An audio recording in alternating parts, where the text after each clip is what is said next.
Pagka-ilong. Oo nga. Kita nga. Oo, para matangos ah. Tapos ilong ah. Check natin yung gender niya. It's a girl. May hiwa siya, oh. Girl.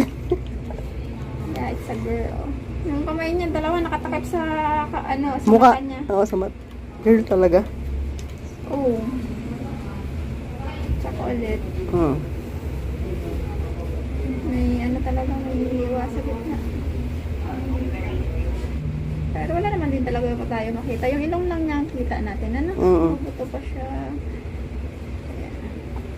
Pero yan. Makasang ilong na itong batang. Yan yung heart niya.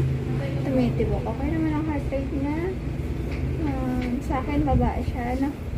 Pa-check mo na lang bago ka bumili ng gamit. Ha? Nang? Bago ka bumili ng gamit, pa-double check mo.